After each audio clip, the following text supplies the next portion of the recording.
我叫洪志明，原係國有企業廣東省南海化工總廠職工。2005年5月18號，因為拒絕了國企蛀蟲曾俊華的威逼利誘，繼續依據事實向中國共產黨南海紀委及各上級紀委實名舉報南海化工總廠曾俊華為首嘅領導層存在各種嚴重嘅貪腐問題，便遭到了曾俊華腐敗團伙利用職權實施株連九族的打擊報復，禍及家人。而身兼反腐重任嘅南海紀委及工作人員卻成為了腐敗集團的後台同保護傘，佢哋上下勾結，官官相護，長期隱瞞國企腐敗嘅事實，包庇國企蛀蟲，炮製虛假結論，支持縱容曾俊華腐敗團伙對我同家人的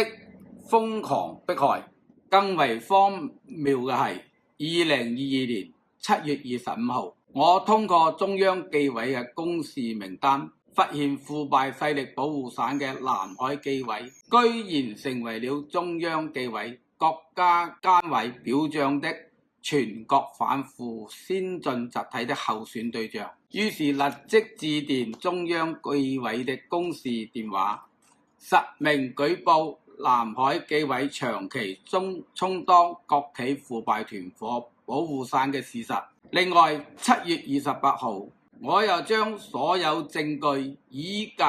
南海化工總廠全體職工嘅代表歐志敏轉俾我嘅舉報材料一齊上傳到中央紀委嘅公示網站。8月4號，佛山紀委先係派人揾到我嘅女婿同女兒，要求佢哋配合佛山紀委嘅工作，勸説我不要再向中央紀委如實反映南海紀委嘅瀆職問題。然後在下午5點鐘左右到咗我嘅屋企，對我向中央紀委所舉報嘅問題隻字不提，不予調查核實，而係利用我女兒女婿夫妻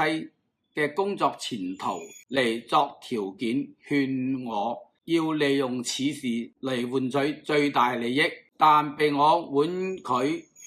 要求佛山紀委必須給我一個公正嘅結論再講。8月20號，我將所有嘅舉報材料以及佛山紀委4號下午同我嘅談話內容寫成信件俾呢個中央紀委書記趙樂際同國家監委主任楊曉道，通過郵政快遞發送到中央紀委並簽收咗，但係依然沒有得到中央紀委對於南海紀委成為反腐先進集體嘅舉報嘅任何回覆。9月份，我從中央紀委嘅公眾號上得知，腐敗勢力嘅保護傘南海紀委最終順利通過咗中央紀委嘅公示，成為咗中國共產黨中央紀委國家監委表彰嘅全國反腐先進集體。呢一個嚴重嘅政治醜聞係中國共產黨嘅恥辱，係中國人民嘅悲哀同無奈。呢種醜聞係任何一個政黨以及國家係絕對唔會發生嘅。習近平2012年上台之後，一直標榜從嚴治黨，嚴厲查處腐敗官員，對腐敗問題零容忍，高限人民至上，全面推進依法治國，努力讓人民群眾在每一個司法案件中感受到公平正義。但係實際情況卻黑完全相反，與習近平嘅講話背道而馳。各級紀委監察部門對普通老百姓的舉報視而不見，繼續充當腐敗集團的保護傘，而破壞公平正義嘅罪魁禍首就係那些自稱係維護公平正義最後一道防線的權力機關同司法機關。18大之後，我滿懷對習近平的信任，多次直接向中央紀委同廣東省佛山市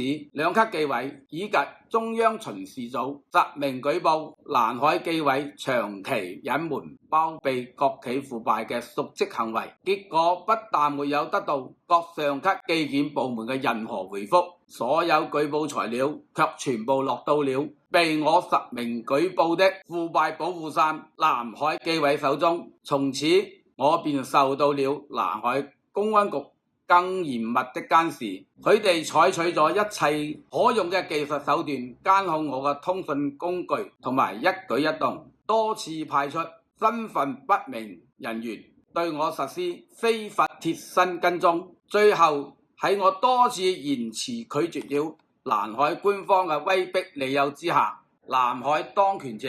便指揮司法機關濫用法律，無視事實，顛倒黑白，違反程序，對我實施滅絕人性嘅殘酷司法迫害，並刻意摧殘我嘅身體健康，導致康復咗18年嘅癌症在關押期中復發。今日我錄製公佈呢段視頻，同我整整20年嘅舉報材料同悲慘經歷，唔係為了抹黑和詆毀中國共產黨同中國政府，而係用事實嚟徹底揭露中國各級政府和司法機關嘅無恥同黑暗，揭露那些毫無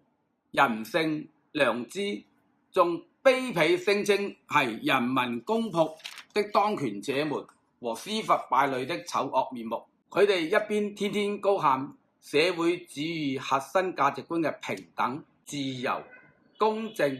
法治等宣傳口號嚟愚弄人民，一邊無恥地把法律當成手中肆意操控嘅工具，把所有敢於對抗強權、維護自身合法權利不受侵犯的普通老百姓當成頭號敵人，列入黑名單進行嚴密監控，殘忍迫害一切敢於挑戰腐敗淫威嘅人民群眾。從中可見，真正破壞社會穩定嘅唔係我哋呢啲普通嘅人民群眾，而係呢啲卑鄙無恥嘅當權者同司法敗類。在此，我衷心感謝10幾年來一直關心支持我嘅國內外朋友們，並呼籲全球所有尊重人權自由、心懷公平正義嘅新聞媒體、國際組織以及各界人士，將我嘅反腐經歷同舉報材料通過各種渠道向全世界公佈，讓各國政府和人民都清楚看見中國社會和政權最黑暗的真實一面。我所附上嘅材料同視頻證據，證實了我20年來本人所受到的殘害迫害的事實，沒有任何虛假成分。如果由此產生一切法律責任和後果，均由我本人一力承擔，與任何人無關。今後我將繼續採取一切手段嚟維護自身嘅合法權利不容侵犯，甚至可以不惜以生命為代價來換取公平正義的到來。中華人民共和國公民洪志明，2025年5月25號錄下嘅視頻，以及並附上一切文字和音像資料。多謝大家。